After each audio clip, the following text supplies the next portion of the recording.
Tu n'iras pas à cette soirée, Amelia.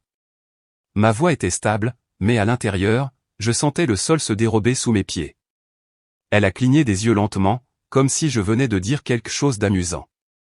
Ce n'est pas une secte, John. C'est une soirée.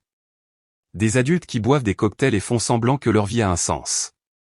J'ai posé ma tasse de café plus fort que je ne le voulais. Ce n'est pas ce que j'ai dit. J'ai dit, tu n'iras pas. Et tu sais pourquoi. Elle a haussé un sourcil. Parce que quelqu'un pourrait flirter avec moi. Parce que je serais sans surveillance? Ou est-ce simplement que tu détestes quiconque gagne plus d'argent que toi? J'ai ri une fois, un rire creux et sec. Ne déforme pas mes propos. Tu m'as dit la semaine dernière que ce type, comment il s'appelle? Théo, t'a attrapé la taille devant sa femme. C'était une blague, John. Et j'ai repoussé sa main. Tu as souri. Parce que je ne voulais pas faire de scène. Je me suis avancé, la mâchoire serrée. Tu me prends pour un idiot? Tu crois que je ne vois pas quand quelqu'un joue à un jeu? Elle m'a regardé alors. Vraiment regardé, comme si elle décidait de frapper ou non. Je pense que tu veux une femme qui se tait et reste assise bien sagement, mais je ne suis pas celle-là. J'ai une carrière. J'ai des amis. Tu as des secrets. Les mots ont atterri comme une pierre sur du verre. La bouche d'Amelia s'est ouverte, puis s'est refermée. Et à cet instant, quelque chose a cédé. Son défi s'est estompé une seconde, mais il est revenu, plus vif, plus maîtrisé. Je ne t'appartiens pas, a-t-elle dit plus fort. Tu ne me possèdes pas, John. J'ai hoché lentement la tête. Ma poitrine se soulevait et s'abaissait avec quelque chose de plus sombre que la colère. Alors cette maison ne t'appartient pas non plus. Quoi? Je me suis dirigé vers la porte, je l'ai ouverte sur l'air froid et vide de la montagne. Tu es libre, ai-je dit. Libre d'aller à tes soirées, de flirter avec qui tu veux. De faire tout ce que tu fais déjà. Sa voix tremblait. Qu'est-ce que tu racontes? Je dis que ce mariage ne vient pas avec une laisse. Tu as raison. Tu ne m'appartiens pas, mais je ne suis pas un idiot non plus. Elle a regardé la porte ouverte, puis m'a regardé. C'est ridicule, a-t-elle dit. Tu montes en épingle une simple soirée. Non, je réagis aux 6 derniers mois où je t'ai regardé te balader dans ce chalet comme si tu passais une audition pour une autre vie, ailleurs. Sa mâchoire s'est tendue. Peut-être que c'était le cas. Ce coup-là a porté. Le silence s'est installé dans la pièce.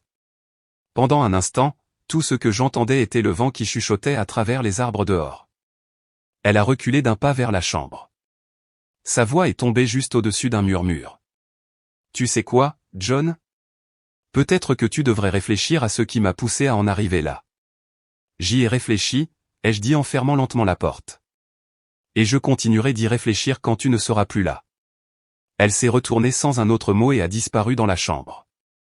La porte a cliqué, comme la note finale d'une chanson que nous avions tous les deux cessé de fredonner depuis longtemps.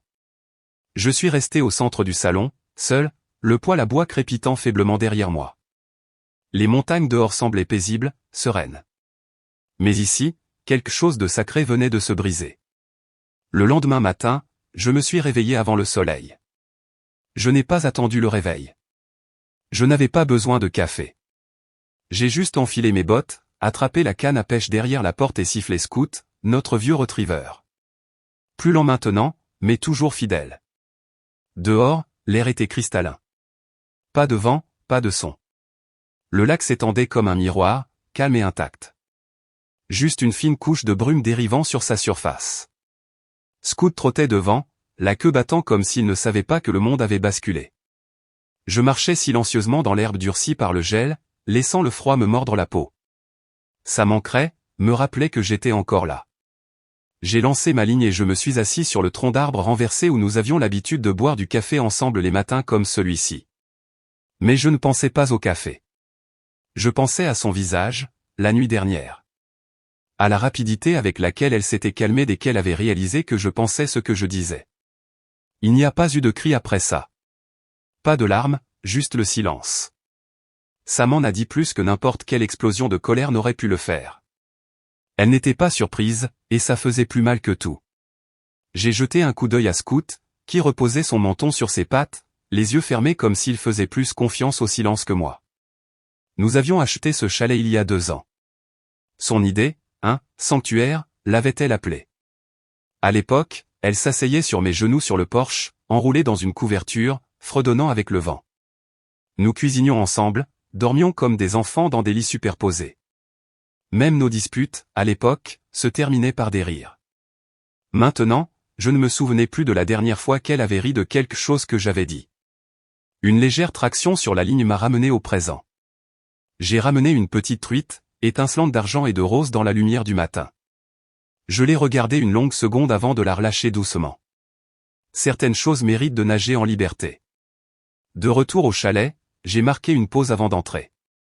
À travers la fenêtre givrée, je l'ai vue, Amélia, assise en tailleur sur le canapé dans son peignoir de soie, les cheveux lâchement attachés, le visage incliné vers la lumière, son téléphone parfaitement orienté dans sa main. Elle prenait une photo, en souriant. Pas pour moi. Je suis entré sans bruit, mes bottes encore humides du rivage.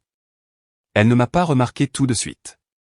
Je l'ai regardé faire défiler les filtres, ajuster la luminosité, recadrer l'arrière-plan pour qu'on ne puisse pas voir la valise à moitié défaite derrière elle. Puis elle l'a posté. Légende, des matins comme ça. Air du chalet, café, paix. #Viedebeny #paix. Elle a levé les yeux et m'a aperçu. Son sourire a vacillé, juste un instant, avant qu'elle ne glisse son téléphone sous une couverture. Bonjour, a-t-elle dit, la voix légère, presque douce. Tu as attrapé quelque chose? J'ai secoué la tête. J'en ai laissé partir une. Elle a hoché la tête comme si cela signifiait quelque chose. Peut-être que c'était le cas. Le café est encore chaud, a-t-elle offert, désignant la cafetière à piston sur le comptoir. Je me suis servi une tasse. Il était amer, trop infusé. Je n'ai pas fait de commentaire. Elle tapait déjà à nouveau, ses doigts se déplaçant rapidement sur l'écran, souriant pour elle-même comme si elle était en conversation avec quelqu'un que je ne pouvais pas voir. Je me suis assis en face d'elle, laissant la tasse réchauffer mes mains. Pendant 1 minute, j'ai juste regardé la vapeur monter et s'estomper. Elle a de nouveau levé les yeux. Ça va? J'ai croisé son regard. Oui, juste fatigué. Elle a hoché la tête, mais son regard ne s'est pas attardé. Le chalet semblait plus petit aujourd'hui, non pas à cause des murs, mais à cause de ce qui n'était pas dit. Plus tard, en faisant défiler dans la salle de bain, j'ai trouvé sa nouvelle publication. Une photo du lac, filtrée dans un flou onirique. Légende, pas de meilleur endroit pour se reconnecter. Tellement reconnaissante. #énergie curative. Je l'ai fixé longtemps, puis j'ai fermé l'application. Laisser ses abonnés croire à la version qu'elle voulait vendre. Je connaissais la vérité. La vérité était une truite glissant de nouveau dans l'eau. Un homme buvant seul un café amer. Une femme souriant pour des étrangers tandis que le silence entre nous se dotait dedans. Et pour la première fois, je n'ai pas ressenti le besoin de corriger cela. La ville était à environ 40 minutes en bas de la montagne. Juste une longue route flanquée de pins et de rochers. Le genre de route qui semble avoir été sculptée plus par la nature que par l'homme. Le trajet ne me dérangeait pas. Ça me donnait le temps de penser, ou de ne pas penser. De toute façon, le silence était plus facile à supporter avec Scout sur le siège passager, la tête par la fenêtre comme si le vent pouvait résoudre quelque chose pour nous. Le cabinet du thérapeute était niché entre une boulangerie et une quincaillerie. Sans enseigne, à l'exception d'une petite plaque de bois près de la porte, Helena Barnes, LCSSW. J'avais pris le rendez-vous la semaine dernière, avant la dispute, avant le lac, avant de savoir à quel point les choses avaient dérapé. Je ne l'avais pas dit à Amélia. Helena semblait avoir la fin de la quarantaine, portait du velours côtelé et des lunettes à monture épaisse et translucide. Son bureau sentait le thé à la cannelle et avait trop de lampes, comme si elle ne faisait pas confiance à la lumière du plafond pour être assez douce. J'ai apprécié ça. Elle a souri gentiment. John, c'est ça? J'ai hoché la tête, je me suis assis sur le canapé. Il était plus ferme qu'il n'en avait l'air. Je suis contente que vous soyez venu, a-t-elle dit. Je n'ai pas répondu tout de suite. J'ai juste fixé une peinture derrière elle. Une sorte de tempête abstraite, tout entraîné bleu et fissures dorées. Vous pouvez commencer par où vous voulez, a-t-elle offert. Sans précipitation. J'ai attendu quelques secondes de plus, puis j'ai dit, je crois que mon mariage est terminé. Mais il ne s'est pas terminé par un fracas. Il s'est terminé comme de l'eau qui s'écoule. Son expression n'a pas changé. Ça a rendu les choses plus faciles. Elle était ma meilleure amie, ai-je continué.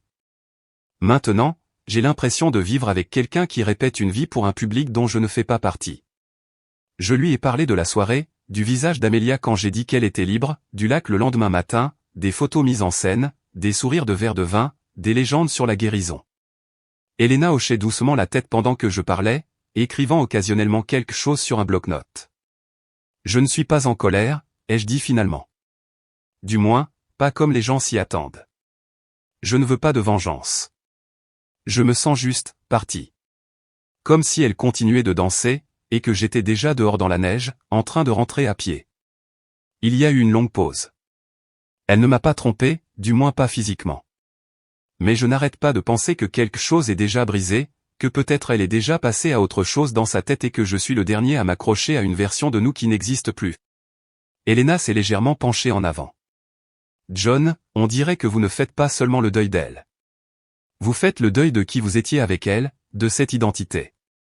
J'ai hoché la tête. C'est exactement ça. Lui avez-vous parlé? Vraiment parlé? J'ai eu un léger sourire. Maintenant, elle parle en hashtag. Elena n'a pas ri. Elle est juste restée assise avec moi dans ce silence, ce qui, d'une manière ou d'une autre, a rendu la blague plus percutante. Ce n'est pas la méchante, ai-je ajouté. Nous nous sommes éloignés. Je le sais. Je n'aurais juste jamais pensé qu'elle serait celle qui me couperait de la photo. Elena a posé son bloc-notes. Il est acceptable de ne pas courir après la personne que quelqu'un est devenu. Parfois, la distance n'est pas une fuite, c'est une question de survie. Cette phrase m'est restée. Elle n'a pas offert de grands conseils. Pas de révélation miraculeuse, juste cette seule phrase.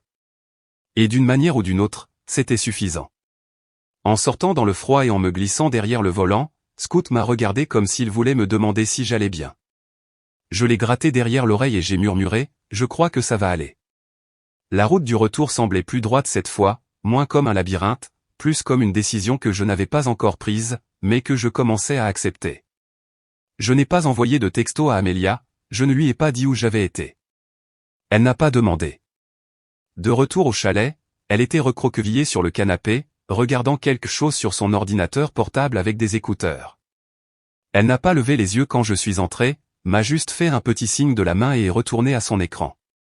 Cette nuit-là, je suis resté éveillé à fixer le plafond. Ça ne ressemblait plus à notre maison. On se serait cru dans une salle d'attente. Et j'étais déjà à moitié dehors. C'était en fin d'après-midi, lors d'une de ces journées froides au ciel bleu où le soleil semble chômer où l'air vous transperce comme du verre. J'étais sous le capot du camion, les bras jusqu'au coude dans les outils et la graisse, essayant de ranimer un démarreur qui avait vu trop d'hiver. Scoot était allongé non loin sur le porche, me regardant à moitié, somnolent à moitié. Le chalet derrière nous était silencieux. Je n'avais pas parlé à Amélia depuis le petit déjeuner. Juste un rapide échange sur les filtres à café et rien de plus. L'appel provenait d'un numéro que je n'avais pas enregistré. J'ai failli le laisser aller sur la messagerie vocale, mais quelque chose m'a dit de répondre. John René, a demandé une voix familière. J'ai marqué une pause, me redressant lentement. Oui. C'est Marc. Marc Arlo. J'ai cligné des yeux. Marc? D'Austin? Oui, mec. Ça fait un bail. Marc et moi travaillions ensemble au Texas. Même équipe de système, même café horrible. Il était vif, rapide à la blague, et avait un rire qui pouvait faire trembler une salle de conférence. Nous avions perdu contact après sa promotion et son déménagement dans l'Est. J'ai entendu dire que tu es dans le Montana maintenant, a-t-il dit. La belle vie dans les bois. J'ai gloussé. Quelque chose comme ça. Bon, écoute, a-t-il dit, je ne vais pas te noyer sous les banalités. J'ai repris une équipe à Helena. Un de mes gars vient de démissionner. C'est du bon boulot. Hybride à distance, ça paie mieux que tout ce qu'on avait à Austin. Je me souviens à quel point tu étais solide, et je me suis dit, merde, pourquoi ne pas appeler? Je n'ai rien dit au début. J'ai juste tenu le téléphone à mon oreille et j'ai regardé les arbres aux cimes givrées. Tu es toujours là, a-t-il demandé. Oui, ai-je dit. Je suis là. Ça t'intéresse? J'ai hésité. Peut-être. Marc a ri. Tu as l'air ravi. Ce n'est pas toi, ai-je dit. C'est juste que je ne m'attendais pas à ça aujourd'hui. Je comprends, a-t-il dit. Écoute, pas de pression. Pense Y. Je t'enverrai le dossier du poste par email. Parlant à ta femme. Voici le moment est bon. Cette dernière phrase a sonné faux dans ma poitrine. Pas parce que Marc avait une mauvaise intention, mais parce que c'était une phrase que je n'avais pas entendue depuis un moment. Parlant à ta femme. Je l'ai remercié, j'ai raccroché et je suis resté là un long moment, le téléphone toujours à la main. Scout a levé la tête et l'a incliné comme s'il attendait que je dise quelque chose. Je lui ai fait un demi-sourire. Tu as déjà eu l'impression que l'univers te lançait une corde, ai-je demandé. Il a tapé de la queue une fois. À l'intérieur, Amélia était dans la cuisine, coupant des pommes avec le genre de précision qui faisait passer ça pour une performance. Je me suis appuyé contre le cadre de la porte. J'ai eu un appel de Marc Arlot, ai-je dit. Elle n'a pas levé les yeux. Qui ça? Un ancien collègue. Il m'a offert un poste à Elena. Elle a fait une brève pause, puis a continué à couper.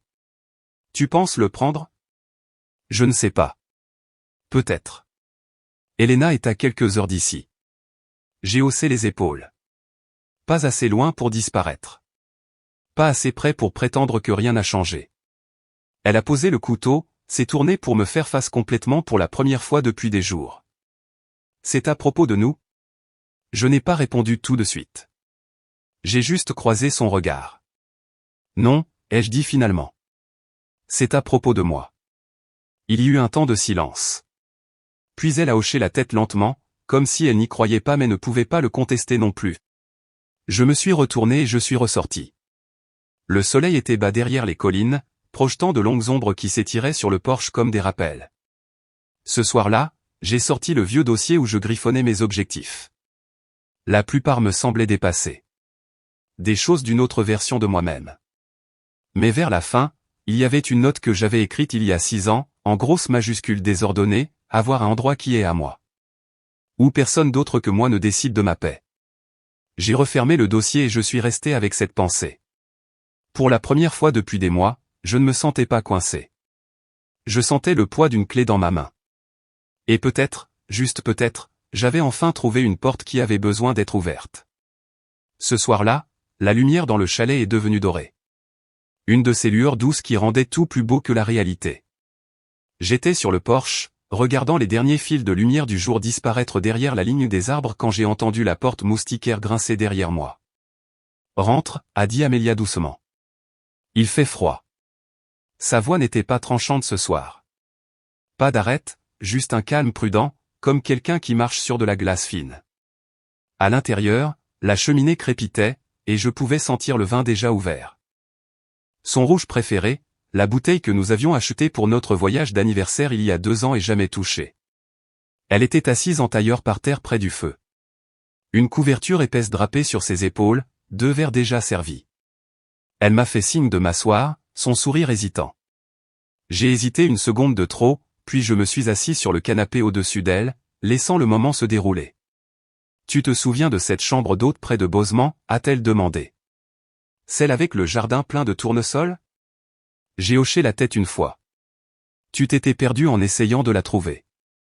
Je jure qu'on est passé 6 fois devant la même clôture. J'ai eu un petit rire silencieux. C'est vrai. Elle a souri plus largement cette fois. Tu étais si en colère. Mais quand on est arrivé, ils avaient cette immense assiette de brioche à la cannelle qui nous attendait. Et d'un coup, tu as oublié pourquoi tu étais grognon. J'ai siroté le vin. Il était sec, un peu acide. Ou peut-être que c'était juste moi. Amélia a replié ses jambes sous elle et s'est rapprochée du feu, laissant le silence s'étirer doucement. Ça me manque, a-t-elle dit après un moment. Être comme ça, ça me manque. Je l'ai regardée attentivement. Elle essayait. Je pouvais le voir. Ce n'était pas de la manipulation.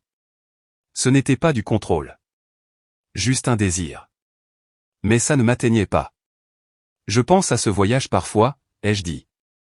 Pas au tournesol ni aux brioches à la cannelle. Je pense à la nuit d'après, quand tu t'es endormi dans la voiture sur le chemin du retour, et je me souviens m'être demandé si je pourrais te garder pour toujours. Les yeux d'Amélia ont rencontré les miens. Il y avait de l'espoir en eux. Mais tu as changé, ai-je ajouté doucement. Et je ne savais pas à quelle vitesse ça arriverait. Son sourire a vacillé. Je n'ai pas changé du jour au lendemain, a-t-elle dit. C'est juste devenu difficile. J'avais l'impression de me noyer dans le silence et les emplois du temps. Ça me manquait de me sentir désirée, vivante. Je n'ai pas argumenté. Je n'ai pas demandé pourquoi je n'étais pas assez, parce qu'au fond de moi, je savais que cette question n'avait pas de réponse. Elle a bougé, cherchant son verre. Sa main a frôlé la mienne, et elle y est restée, un petit contact courageux. Je ne l'ai pas retiré, mais je ne l'ai pas rendu non plus. Nous sommes restés comme ça un long moment. Deux personnes réchauffées par le même feu, mais frissonnant dans des tempêtes différentes. Quand elle a finalement retiré sa main, elle n'a rien dit, a juste pris une lente gorgée de vin et a regardé les flammes. Tu penses à partir, a-t-elle dit tranquillement. Ce n'était pas une question, une reconnaissance. J'ai baissé les yeux sur mon verre. Je pense à respirer à nouveau. Elle a expiré fortement par le nez et a hoché la tête, clignant rapidement des yeux. Tu n'as pas à décider ce soir, a-t-elle murmuré. Reste juste un peu plus longtemps. Juste jusqu'à ce que le feu s'éteigne. Et c'est ce que j'ai fait. Je suis resté. Nous n'avons pas parlé du travail, ni du camion, ni de l'espace que nous avions creusé dans cette maison sans jamais lever un marteau. Nous sommes juste restés assis dans la lumière vacillante, les ombres jouant sur les murs comme les fantômes de ce que nous avions été. Et j'ai réalisé pour la première fois que parfois, deux personnes peuvent être si proches et pourtant à des kilomètres l'une de l'autre. C'était un mercredi, ciel gris, crachin, le genre de journée qui n'appartient à aucune saison. J'avais des courses à faire en ville, rien de spécial. Épicerie, nourriture pour chien, boulons pour le camion. Scout attendait sur le siège passager, le nez collé à la vitre, alors que nous nous garions dans une rue calme que je n'empruntais presque jamais. C'est là que je l'ai vue, à travers la fenêtre embuée d'un petit café, assise à une table dans un coin, la tête penchée en arrière dans un éclat de rire. Amélia. Et en face d'elle, un homme que je ne reconnaissais pas. La trentaine. Soigné. Trop soigné pour cette ville. Il s'est penché près d'elle, a touché son poignet, pas accidentellement, pas nonchalamment. Comme s'il l'avait déjà fait. Je n'ai pas bougé, je n'ai pas parlé. Je suis juste resté là, à regarder ma buée embuer le pare-brise tandis qu'un sentiment que je ne pouvais nommer se tordait dans ma poitrine. Pas de la douleur, pas de la fureur. Juste une confirmation. Elle souriait. Ce sourire, celui qu'elle me réservait autrefois, celui qui disait « Je suis exactement là où je veux être ». J'aurais pu faire irruption, j'aurais pu faire une scène. Au lieu de ça, j'ai coupé le moteur, ouvert la portière et suis entré directement. La cloche au-dessus de la porte a tinté comme si elle appartenait à un autre monde. Amélia a levé les yeux au milieu de son rire et s'est figée. L'homme a suivi son regard. Son expression a changé, pas de la culpabilité, juste de l'inconfort. Je me suis arrêté au bord de leur table. Elle a ouvert la bouche, mais j'ai parlé le premier. Je ne savais pas que nous avions de la visite, ai-je dit calmement. Sa voix s'est brisée. John, c'est juste, c'est un ami. Bien sûr, ai-je dit en hochant la tête vers l'homme. Vous devez être le genre d'ami qui n'a pas besoin de présentation. Il s'est levé, mal à l'aise maintenant, essayant de lire la situation. Je ne voulais causer aucun problème. Vous n'en avez causé aucun, ai-je dit d'un ton plat. Passez une bonne après-midi. Puis je me suis retourné et je suis sorti. Pas de scène, pas de drame. Juste le silence. Cette nuit-là, j'ai ouvert la remise et j'ai commencé à trier. Le matériel de pêche dans la caisse bleue, les outils dans la rouge. Le matériel de camping, la bâche, les lampes frontales, le réchaud d'urgence dans le sac de sport vert. Je n'avais pas besoin de grand-chose, juste assez pour bouger. Au cours des jours suivants, j'ai agi plus lentement, plus délibérément. Petite réparation sur le camion, inventaire silencieux. Chaque clou serré avait un but. Chaque tiroir vidé était un choix. Amélia a essayé de faire comme si le café n'avait jamais eu lieu. Elle a pleuré. Elle s'est excusée. A dit que c'était une erreur, un moment, un égarement. A dit qu'elle voulait une thérapie. A dit qu'elle ne voulait pas me perdre. Mais il ne s'agissait plus de ce qu'elle voulait. Je n'ai pas élevé la voix. Je ne l'ai pas insultée. J'ai juste continué à faire mes cartons, à réparer, à me diriger vers la porte. Elle pensait que je ne la franchirais jamais. Parce que ce n'est pas sa trahison qui m'a poussé à partir. C'est le temps que j'avais passé debout dans une pièce qui n'avait plus de place pour moi. Au début, c'était subtil. De petits changements. Elle ne pensait probablement pas que je les remarquais. Elle a recommencé à préparer le petit déjeuner. Pas le genre pressé avec du pain grillé et du café amer, mais des œufs comme je les aime. Du vrai bacon, du jus d'orange versé dans les beaux verres que nous gardions pour les invités. Je mangeais en silence, hochais la tête et débarrassais ma propre assiette. Scout me suivait dehors comme s'il savait qu'il ne fallait pas s'attarder trop longtemps à l'intérieur. Cet après-midi-là, j'ai pris la vieille guitare dans le coin de la chambre, celle qu'elle m'avait offerte pour notre 3e Noël ensemble. J'avais arrêté de jouer il y a des années, mais elle signifiait encore quelque chose pour moi. Peut-être plus maintenant que jamais. Je ne lui ai pas dit que je la prenais. Je l'ai juste glissée dans son étui et l'ai placée doucement sur la banquette arrière du camion avec le reste de mes cartons. Le lendemain matin, je l'ai trouvée faisant les 100 pas près de la fenêtre de la chambre, le téléphone serré dans la main. « Tu as déplacé ta guitare ?» a-t-elle demandé, essayant de paraître désinvolte. « Oui. » Un temps. « Où est-elle » ? « Dans le camion. » Elle a hésité. « Pourquoi ?» ? Je voulais l'accorder. Nous savions tous les deux que c'était un mensonge, mais elle n'a pas insisté. Cette nuit-là, sa voix au téléphone a changé. J'en ai surpris des bribes depuis le porche. Douce, tremblante, urgente.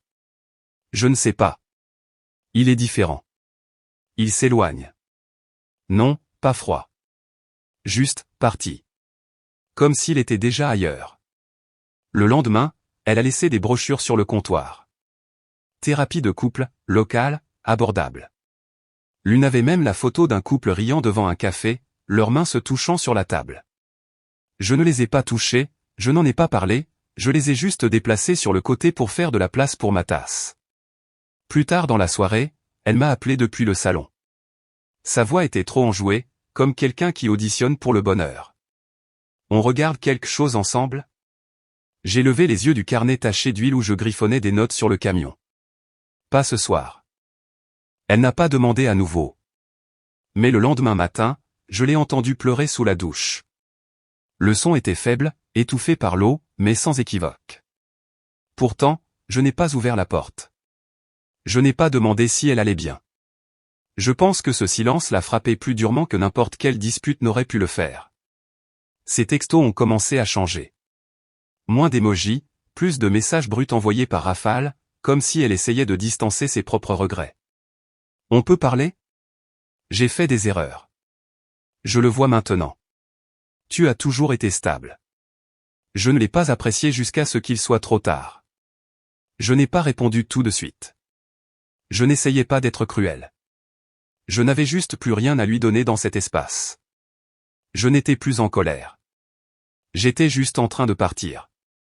Morceau par morceau, elle a essayé d'arrêter l'effondrement avec des mots, mais les mots ne pouvaient pas réparer ce que les actions avaient défait. Je pense qu'on devrait voir quelqu'un, a-t-elle dit un soir, sa voix tremblant alors qu'elle se tenait près de la cheminée. Tu te refermes, John. Je ne sais pas comment t'atteindre. Je l'ai regardé et j'ai dit, c'est parce que je n'essaie pas d'être atteint. Elle a tressailli, a reculé comme si elle avait touché une plaque chaude. Je n'ai pas suivi. Je n'ai pas adouci les choses. Elle avait besoin d'entendre l'écho de ce qu'elle avait créé. Besoin de sentir à quoi ressemblait le silence quand il n'était pas stratégique, mais honnête. Elle a commencé à vérifier mes affaires. Pas à fouiner, exactement, juste à remarquer. Les bottes de rechange avaient disparu de l'entrée. Mes livres s'étaient raréfiés sur les étagères. L'étui de la guitare n'est jamais revenu à l'intérieur. Elle a commencé à appeler pendant la journée, posant des questions dont elle connaissait déjà les réponses. Quand rentres-tu ? Sur quoi travailles-tu aujourd'hui ? Tu retournes à la quincaillerie ? Je donnais des réponses polies et brèves. Rien de plus. Parce que quelque part au fond d'elle, elle savait enfin ce que je n'avais pas encore dit à voix haute. Je me préparais, pas pour la vengeance, pas pour une évasion spectaculaire. Juste pour la paix. Le genre de paix que je n'avais pas ressenti depuis très longtemps. C'était un jeudi, lent et gris, le genre de journée qui s'étire plus qu'elle ne le devrait. J'étais à mi-chemin du remplacement d'un poteau de clôture pourri derrière le magasin local où j'avais pris un travail de week-end. Juste quelques heures honnêtes pour garder l'esprit clair et les mains occupées. J'ai entendu les pneus avant de la voir. La voiture d'Amélia est arrivée vite, trop vite pour sa conduite habituellement prudente. Elle s'est garée de travers, n'a pas pris la peine de se redresser. Elle est sortie en jean et un pull que je n'avais pas vu depuis des années. Les cheveux en désordre, les yeux rougis. J'ai posé le marteau alors qu'elle marchait droit vers moi. Une enveloppe blanche serrée dans sa main comme si elle lui brûlait la peau. Tu as déposé ça. Pas de salutation, pas de préambule, juste la question brisée. J'ai essuyé mes paumes sur mon jean et j'ai hoché la tête. Son souffle s'est coupé. Sans me parler ? Je crois qu'on a arrêté de se parler il y a un moment, ai-je dit calmement. Elle a cligné des yeux avec force. John, c'est une séparation de biens. C'est sérieux. Ça veut dire que tu pars. Je n'ai pas répondu parce qu'elle le savait déjà. Tu as juste, quoi ? Décidé que c'était fini et rédigé des papiers comme si notre histoire n'avait jamais été réelle ? J'ai pris une lente inspiration. Non, j'ai préparé les papiers parce que notre histoire était réelle, et que maintenant, elle ne l'est plus. Sa bouche s'est ouverte, puis s'est refermée. Elle avait l'air de vouloir pleurer, mais n'avait pas décidé si je méritais de le voir. Tu me punis, a-t-elle dit. Non, ai-je dit. Je nous libère. De quoi ? Je l'ai regardé droit dans les yeux. De faire semblant.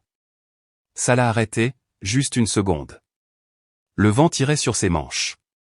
Une feuille a glissé entre nous comme un murmure de ce que nous avions été. Elle s'est approchée. Tu ne vas vraiment pas te battre pour ça ? Je l'ai déjà fait, ai-je dit. Je me suis battu tous les jours. Je suis resté silencieux quand je me sentais invisible. Je me suis battu quand tu levais les yeux au ciel à tout ce que je disais. Je me suis battu quand tu souriais à d'autres hommes comme si je n'étais pas à côté de toi. Sa voix s'est brisée. Ce n'était pas comme ça. C'était exactement comme ça. Elle a baissé les yeux sur l'enveloppe, puis sur moi. Elena, c'était juste pour me faire du mal ? J'ai penché la tête. Non, Lena était un mensonge. De la même manière que ta soirée était un mensonge. Nous essayions tous les deux de voir si l'autre s'en soucierait. Elle a cligné des yeux. Je m'en suis soucié. J'ai hoché la tête. Alors pourquoi a-t-il fallu que je disparaisse pour que tu le dises ? Les larmes ont coulé maintenant, se libérant enfin. Parce que j'étais stupide et effrayé, et je pensais que j'avais le temps. Je n'ai pas bougé. Je ne l'ai pas réconforté. Je n'aurais jamais pensé que tu serais celui qui abandonnerait, a-t-elle murmuré. Je n'abandonne pas, ai-je dit. Je ne reste juste pas là où je ne suis pas vu. Elle s'est de nouveau avancée, plus près qu'elle ne l'avait été depuis des semaines. Sa voix tremblait. On peut arranger ça. J'ai secoué la tête. On arrangerait quelque chose que tu as cassé, pour que tu n'aies pas à te sentir coupable. Ce n'est pas de l'amour. C'est de la gestion de crise. Le silence entre nous s'est épaissi. Je ne voulais pas te perdre, a-t-elle dit. J'ai soupiré. Tu ne m'as pas perdu, Amélia. Tu t'es débarrassé de moi, petit à petit. Une voiture est passée sur la route derrière nous. Le vent s'est levé à nouveau. Elle a fixé le sol. Puis elle a pressé l'enveloppe contre ma poitrine. Si tu vas jusqu'au bout, a-t-elle dit doucement, tu fermes la porte sur tous les souvenirs que nous avons créés. Non, ai-je répondu, tenant doucement l'enveloppe. J'accepte juste qu'ils appartiennent à une version de nous qui n'existe plus. Je l'ai regardée retourner à sa voiture, ses épaules tremblant alors qu'elle atteignait la portière. Pendant une seconde, elle a marqué une pause, la main sur la poignée comme si elle attendait que je l'appelle, mais je ne l'ai pas fait. Et finalement, elle est partie, emportant avec elle les derniers morceaux de déni. C'était le crépuscule. Le porche grinçait sous mes bottes alors que je m'asseyais sur le vieux fauteuil à bascule, regardant Scout chasser les papillons de nuit en cercle lent sous la lumière suspendue. Les montagnes brillaient d'un orange pâle avant de céder la place à la nuit.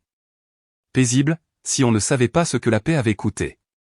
J'ai entendu la porte s'ouvrir derrière moi, mais je ne me suis pas retourné. Je savais que c'était elle.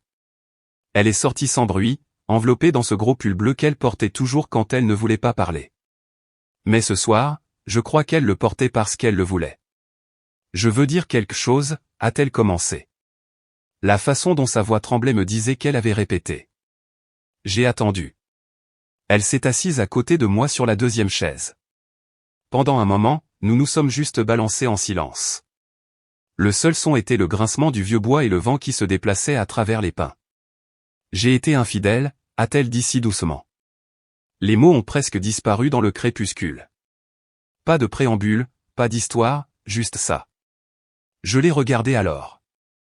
Vraiment regardé. Ses yeux étaient vitreux. Ses mains serrées sur ses genoux. Elle ne demandait pas de pitié.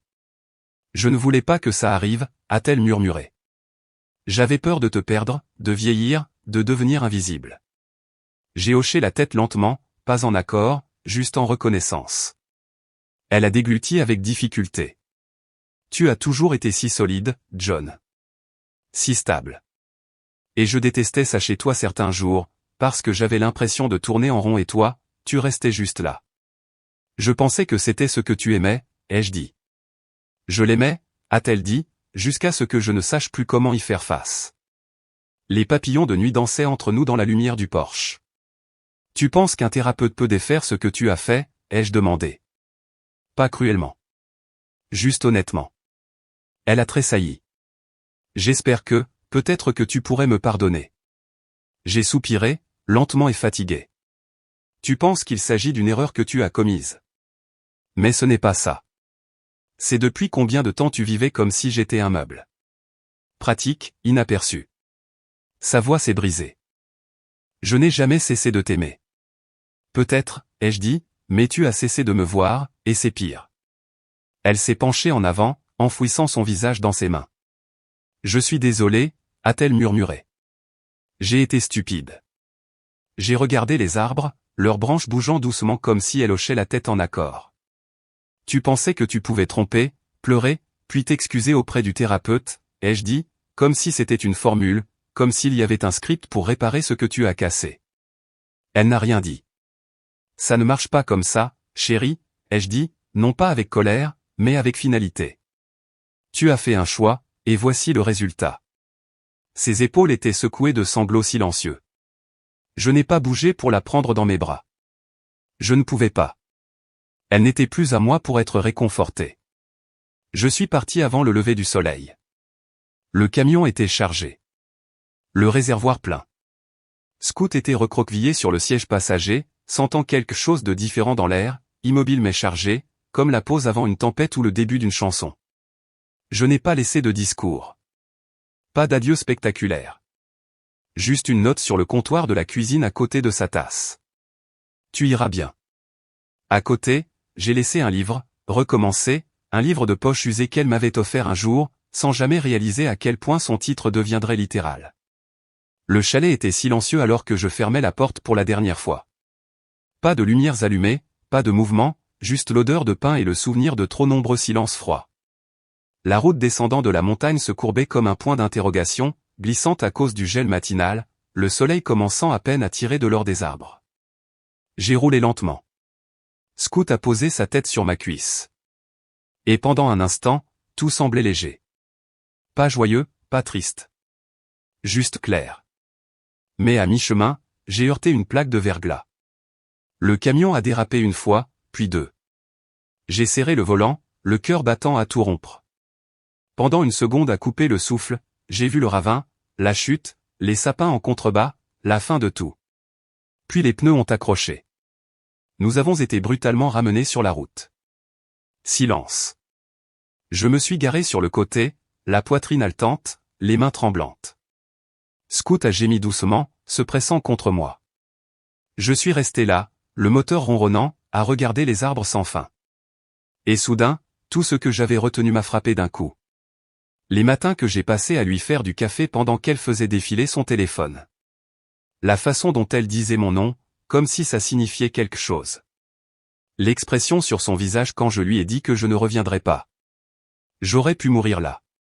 Et la seule chose que j'ai ressentie n'était pas de la peur. C'était du soulagement de ne pas l'avoir fait. Parce que pour la première fois depuis des années, ma vie n'appartenait qu'à moi. Je me suis adossé, les yeux fermés, et j'ai laissé le poids s'envoler. Pas seulement la trahison, pas seulement la solitude, mais la version de moi-même qui était restée silencieuse trop longtemps. Quand j'ai repris la route, je n'ai pas regardé en arrière. Pas une seule fois. À midi, j'ai franchi la frontière du comté. Pas de fanfare, pas de destination gravée dans la pierre.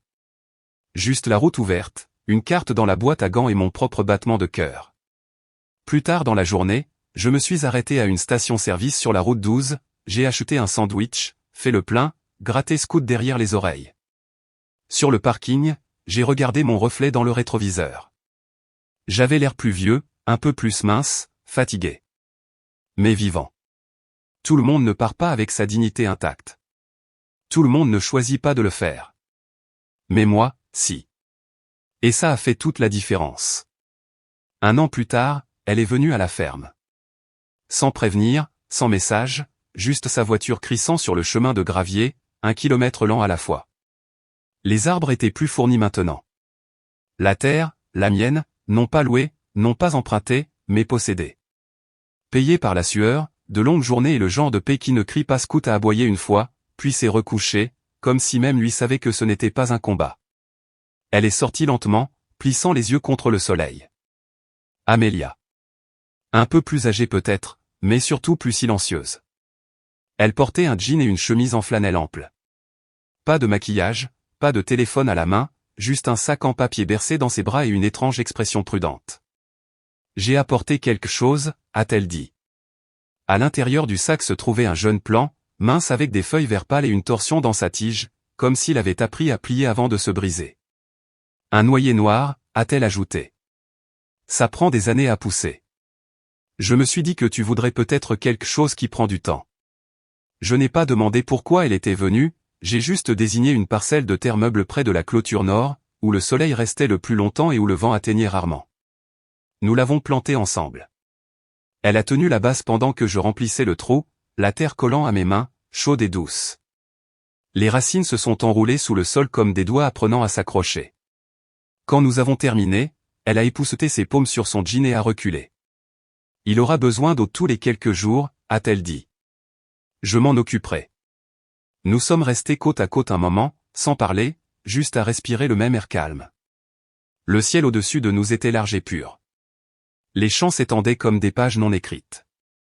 Puis elle s'est tournée vers moi, les yeux brillants mais calmes. Je suis désolé, a-t-elle dit. Pas seulement pour ce que j'ai fait, mais pour ne pas t'avoir vu quand ça comptait. J'ai hoché la tête, sentant le poids de ces mots atterrir plus doucement que je ne l'aurais cru. Je sais, ai-je dit. Elle a baissé les yeux sur le jeune arbre, puis sur moi. Je rêve encore du chalet parfois, a-t-elle murmuré. Le lac, le porche, le silence. Je n'ai pas dit que moi aussi. Je n'en avais pas besoin. À la place, j'ai dit, j'espère qu'un jour, tu te pardonneras. Son souffle s'est coupé, mais pas de douleur, de libération. Elle a eu un petit sourire triste. Le genre de sourire que les gens portent quand ils comprennent enfin quelque chose qu'ils ne peuvent pas changer. Puis elle s'est retournée et a marché vers la voiture.